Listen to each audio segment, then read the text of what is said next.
This training video is what we refer to as the Billing 1 presentation. It'll provide you with the basic fundamental knowledge you need to succeed in an hourly billing practice such as ours.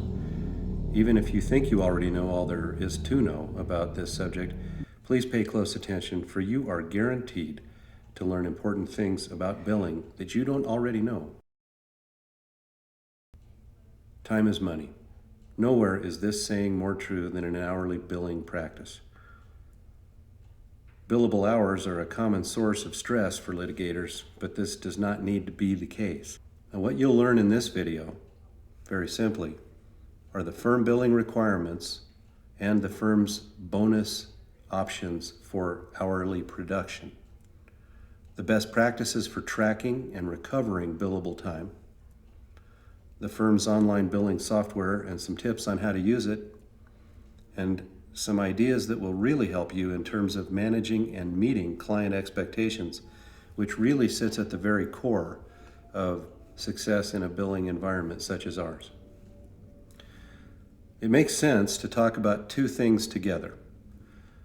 Those are the billing standards of our clients and of this firm, together with techniques to improve your capture of billable time. When we use the word capture, what we mean is making sure that everything you do gets billed for, at least to the extent appropriate for the circumstances at hand. On Wikipedia, you can find surveys of things like average household income.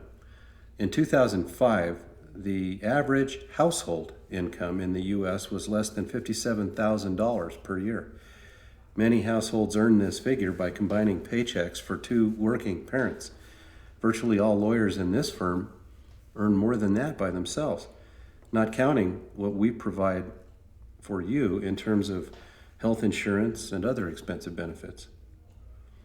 Like all employees everywhere, professionals working in this firm must work a certain number of hours a week to earn their pay, and so that raises a question. What do most firms require of their lawyers in terms of billable time? The National Association of Legal Professionals is an organization that provides useful information for people in our field. They've done a survey to learn the answer to the question of how much time, that is billable time, law firms in Denver expect their lawyers to report or log. The average billable requirement for Denver law firms is 1,800 hours per year. That's actually a fairly standard figure until you move to the East Coast or the West Coast, where things are more competitive, hourly rates are higher, salaries are higher, but firm billing requirements tend to run north of 2,000 hours per year.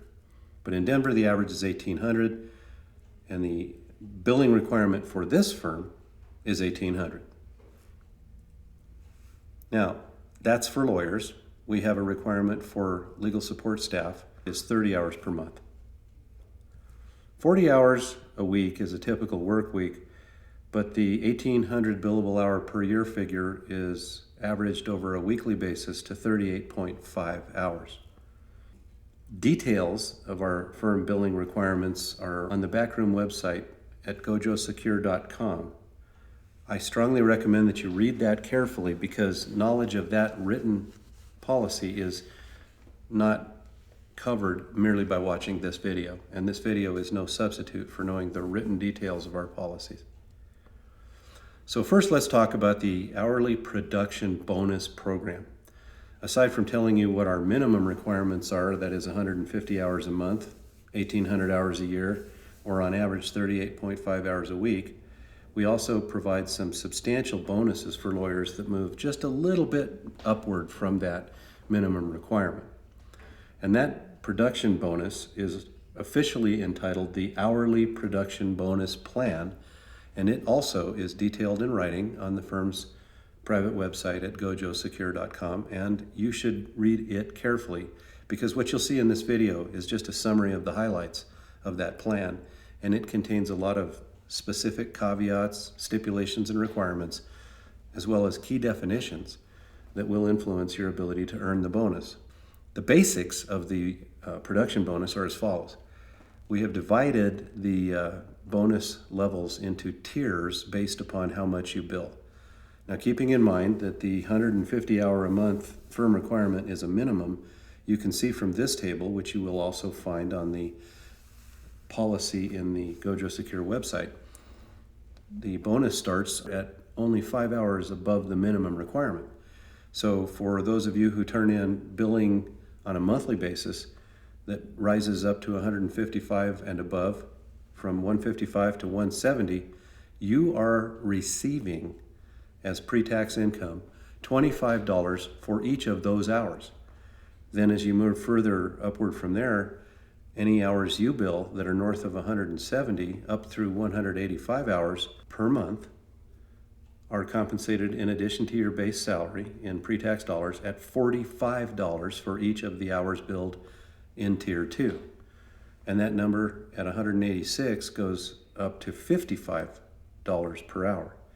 Now that can produce a pretty substantial supplemental income. If you were actually just billing 40 hours a week, keeping in mind that there's 4.35 weeks in an average month, it's $555 a month on average. Now, months vary in length, but that's an average figure. If you did that over the course of a year, you would not only be adding $555 a month to your paycheck, but over the course of a year, it's $6,660. Now, let's take a look at what would happen if you consistently billed 50 hours per week. You would be bringing home an additional $33,180 in pre-tax dollars on top of your base pay. At 55 hours a week, you'd be adding $36,000 a year to your paycheck. So this is a substantial incentive. Now, of course, whenever a bonus program such as ours is made available to an entire organization, there are occasionally bound to be a few employees who try to game the system or outsmart the firm by taking advantage of built-in flaws. We detected those flaws early on, and we issued additional language in our billing policies to prohibit those practices. But let me give you an example of what we call illegal billing games. We've had this program in effect since 2001, and since that time, the billing game that we've seen the most often and that we find the most troubling is what we refer to as the seesaw billing game, as you see depicted on this chart. This chart is actually based on an actual attorney's billing during the first year after the program was put in effect. What you can see here is that he very cleverly clustered his billable hours every other month so that on average, he wasn't even meeting the 155-hour threshold, which at the time he was in the program was 160 hours. But he wasn't even meeting that over the course of a year. Yet, in spite of his failure to ever sustain additional billing production, he claimed eligibility for the bonus 5 separate times throughout the year. And when we looked at that closely, which actually was something we didn't do until after the program had been in effect for a whole year, we saw that we were, as a firm, not getting the advantage that we were bargaining for with the program. So here's a better example of how we would really like to see this work out. Here we have an additional example from real life, an actual attorney who always bills well and who only on 2 occasions fell below the bonus level, but always invariably met the firm's minimum requirement. Now, this is an attorney who not only was eligible for bonus 9 months out of the year, that year, but she also received bonuses that were discretionary in nature. This particular lawyer received a raise that year. So that's a good example. This is something you should aspire to right here. Now, the most important aspect of billing that we have to take into account, aside from the basic profit motive that we all operate on, is client satisfaction. We are not the sole source of worry when it comes to overbilling or improper billing. The source of concern is our duty to our clients and our relationships with our clients that we do not want to damage by bad billing practices. Thus, the client's best interests and the client's satisfaction level are the primary concern, and the rules of ethics take this into consideration in the requirement that an attorney's fee must be reasonable, which includes a number of sub-rules. We will not cover all of those sub-rules in this video, but you should be aware that they exist and refresh your understanding of them by reviewing the model code or the model rules, or both. Keep in mind, fee disputes are a common origin point for malpractice claims against lawyers. So client satisfaction can be lost in an instant just by a bill that's not put together well. The things that can cause the most trouble are when the work that's billed for is not what the client expected, when it's not fair and understandable in terms of how the billing descriptions are written and the time entries associated with each description, when it's for services that are outside the scope of what the client requested or less than what the client requested. And finally, there has to be some reasonable result-based justification for what you're billing.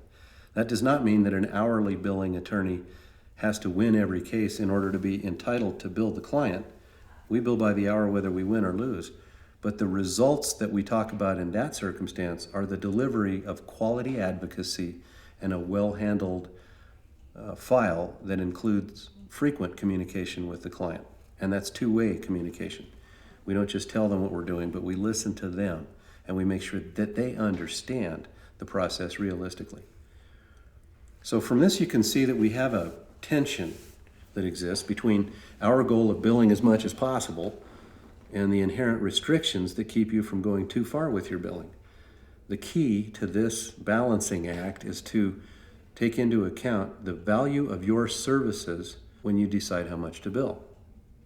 That way you can keep your client happy, and the best way to do that is to deliver quality services while billing for that. So it's really important that you understand how quickly you can kill a relationship if you're not delivering quality results and billing with an intensity that is matched by the work you do. So part of this, of course, is to make sure that the client is aware of the value that you're delivering. And that's done before you do the work, after you do the work, but in every case, before you bill for it. Now, we lose money and we lose billable hours without that having to happen. And so the goal is to be capturing all of your billable time, as opposed to forgetting to bill for certain things. It's interesting to know that forgetting to bill for things is, believe it or not a way to keep clients happy, for they generally don't expect you to work for free, and they're often uncomfortable with the idea of getting free legal services. What they want is good legal representation consistently delivered at a fair, agreed-upon price. At least the clients that this firm represents tend to have that as their objective. So how do we do that? Make sure to capture everything you do. In other words, bill by the event and by the day. Everything else will take care of itself. Recording your billable time immediately after you complete a task is the best way to ensure accuracy and to ensure that you don't forget to bill for things. Attempting to reconstruct the day's activities or a week's activities or a month's activities after the fact is possible, but it's difficult and it encourages padding. You might find it impractical to enter each task into bill for time the moment you complete it. And so some lawyers have developed an intermediate shorthand that they use to keep track of things, because it's quicker to simply jot down shorthand notes and then type your time at the end of the day than it is to keep it in bill for time contemporaneously. What we really don't want to see are lawyers keeping spreadsheets where they're typing in entries and then having someone retype those entries. Either they do it or they get their LSS or paralegal to do it. That's just redundant and wasteful. But a quick note can be much more convenient in the heat of the moment. This is how I have done it on occasion. Just write down the name of the file, the time I spent, and a very abbreviated description, which I would expand upon measurably when I type it into bill for time. Today, I do it a little differently. So we're going to talk to you about how to enter billable time. Many of you watching this video already know how to work our web-based online billing program called Bill for Time, and you can access that site at www.billfortime.com. We've also created a convenient portal on the firm's landing page of the backroom website at gojosecure.com. Now, let's talk a little bit about how Bill for Time works. This is the homepage at www.billfortime.com, and you'll see that up here in the corner there's a sign-in link. But if we were to log in, we can see on the homepage a number of very convenient features right off the bat. So here we see on the right side of the screen a graph that shows billing over a 3-month span of time. We can see that for today, he's only typed in one entry, and that his total for today, as of right this minute, is 1.5 hours. He can also see specifically what those entries were, and if he clicks those entries, a window will open up and show him the entry in case he wants to edit that entry. On the left side of the screen, we see the cases he's billed on recently. This is really convenient because if he's doing work on more than one file, the files he's working on at that point in his life are the ones that appear here. And so he could just add an entry for, say, the daily case just by clicking that plus sign, and the window comes up pre-populated with everything except what we see in powdered blue. He can just fill those in and then hit save, and he'll save his billing entry. So that's very convenient. Another very useful window to look at is found over here at time and expenses. You can see here a month of billing graphically, and if I click on that day, I'll see the billing for that day. As you can see here, I've picked Wednesday, March 8th, 2017. I had 9.5 hours of billable time, and so if I click that, it lists those hours. You click any one of those entries, you can edit the entry, copy the entry, and do a lot with it. So it's really a convenient screen to be looking at. Another thing that's good about this screen is you can see which days have no billable time or very low billable time. So for example, here's a low day. Well, I just put my cursor over that day and I can see that it was a Sunday. So maybe that's not a day that needs to be double checked against my calendar to see if I forgot something. Two really good ways to recover lost billing. Look at your calendar on a day that you see is low on this graph and see if perhaps you had a court hearing, a deposition, a telephone conference, or a deadline that was running that would remind you of a key event you forgot to bill for. Another thing to look at is to run a date search on your email to see what emails you sent out that day and see if you forgot to bill for an email or a report you wrote. You can put it in with your iOS device. What a convenience. Since a lot of what we do is insurance hourly work, we are frequently confronted with very specific billing guidelines. And what we've discovered is that those billing guidelines, when followed, not only get us paid more money by the insurance companies, but if we follow those same guidelines with our individual hourly clients and our corporate hourly clients, we find that we keep them happy too, because while they don't have guidelines, if we meet the guidelines that are set by our most strict client, we meet these guidelines that are set by Chubb, we keep the rest of our clients happy. Now in 2016, Chubb was purchased by ACE, and the billing guideline went from 12 pages in length, 66 pages in length. And that document must be read by all hourly billing attorneys in the firm who work on Chubb matters. You're probably wondering, where will I get that document? Well, our backroom website, as we call it, gojosecure.com, has a library section, and it will take you to pages like this, where you could simply download the PDF, which contains the document I just showed you before. The private landing page for the Gojo Secure website looks like this as of the time of this recording, although it does change from time to time, and by the time you see the video you're watching now, this page may look a little different. But what you can see is that it contains a place where you can search all of those things at once. If you were to just type into the search window there, Chubb billing guidelines, you'll have your results. Now, one of the most important things about billing guidelines issued by insurance companies is the requirement to obtain prior approval for a large number of events. Prior approval has to be noted in the actual billing description, and it has to include from whom you obtained that prior approval and when it was given. That actually has to be part of the billing description. And that prior approval has to be confirmed separately in writing. It's easily done with an email or putting that into a status report if you've already had those case management conversations with adjusters. However, you should note that time spent solely obtaining approval is not billable, but you can bill for that conversation or that letter if you're covering other case discussion in the same conversation or the same letter. Now, the key here is that violation of these requirements will result in non-payment. There are lots of things they won't pay for, but there are things they will pay for if you get prior approval. Now, in the Chubb billing guidelines, the litigation services agreement, there are some tables, and one of those is the table you see here on the right side of your screen, which is called the prior approval matrix. Those things, planning conferences, reviewing large collections of documents, going to hearings, mediations, and things like that, they have to be pre-approved. Making settlement offers obviously would have to be pre-approved. Another portion of the pre-approval requirement that is worth noting is time spent reviewing medical records, legal research of more than 2 hours in duration, and review of the file. Now, you would think it would be implicit and understood that that stuff is pre-approved because it's a minimum absolute requirement to do that work, but you've got to get it pre-approved before you do it and confirm that you did that in the billing description, as we've talked about previously. Page 30 of the Legal Services Agreement specifically states that they will not pay us for descriptions that lack specificity, and here are examples of the kind of descriptions that they will cut from a bill if you don't have more than just this. These are common examples of overly generalized billing descriptions that will get us in trouble with the insurance company. Now let's talk about paralegal tasks and what are expected by the company to be billed by paralegals rather than lawyers, or at least at paralegal rate. And those things are listed in another table in the Legal Services Agreement that you see here on the right side of your screen. And I'm not going to read the whole thing to you, but I do expect you to know it. So this might be a good time for you to hit the space bar and pause the video just long enough to really read this. And you can also go back in the video and take another look at the previous table that we talked about of items that require pre-approval.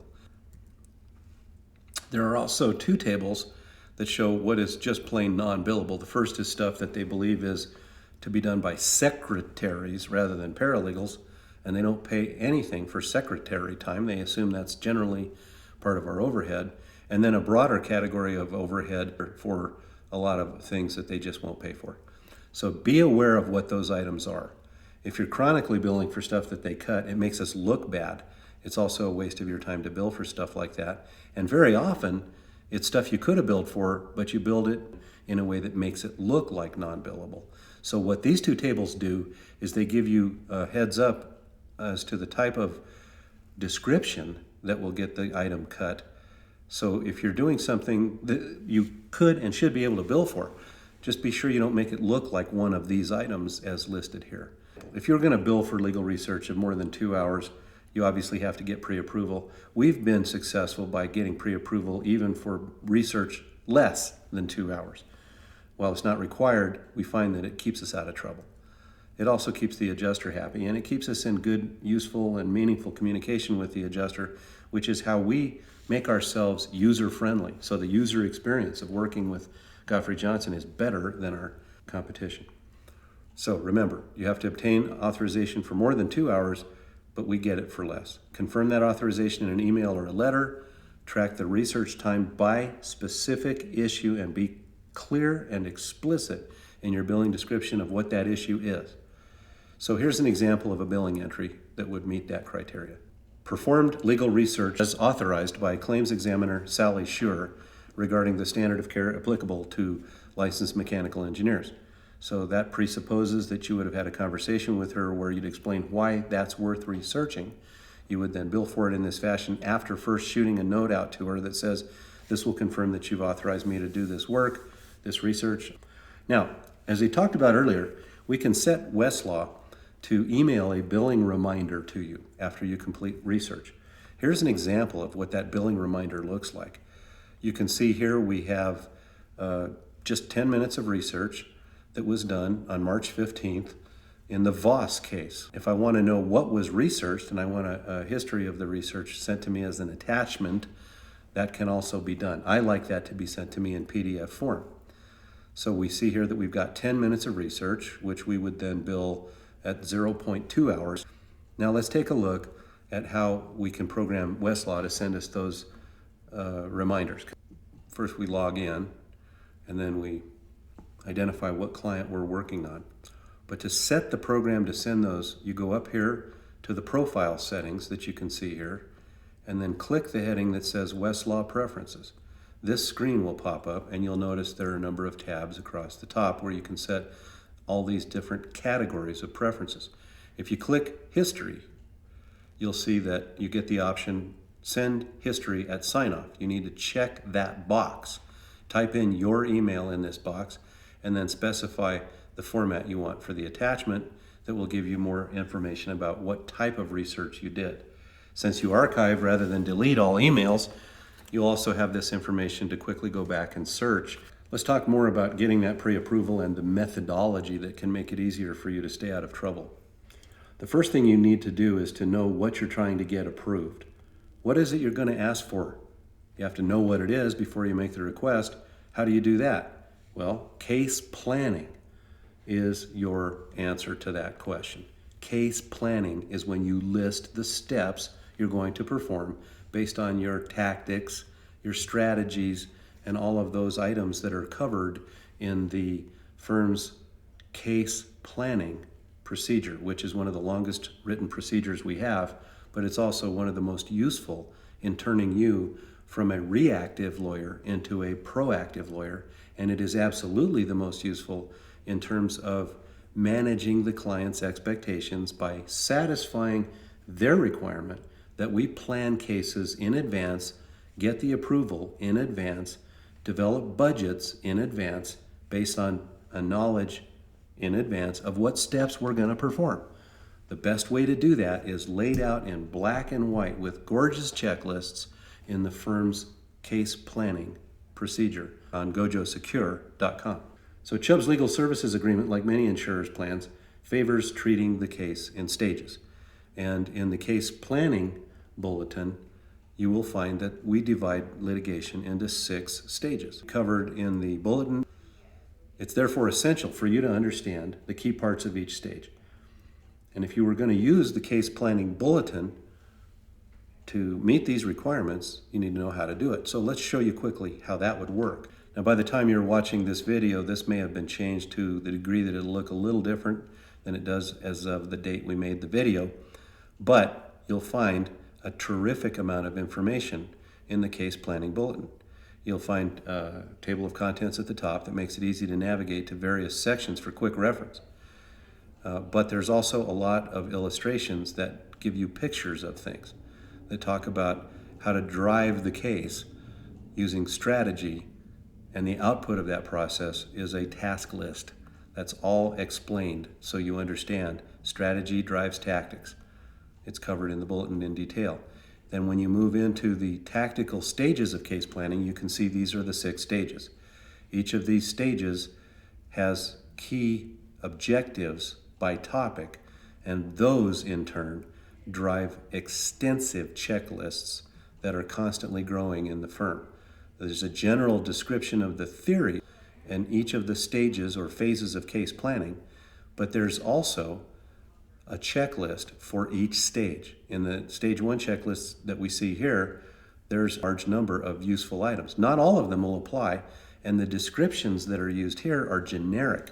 So before you were to copy a list like this into a case pre-approval status report, you'd want to look closely at the language, change it or delete it as needed, and more importantly, add the additional steps that are specific to that particular dispute.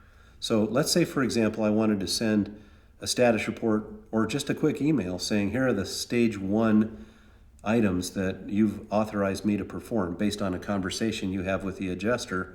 And during that telephone conference, you're going to have this checklist right in front of you so you can talk about it. Or you might have a modified version that you've cut and pasted into a status report or an email.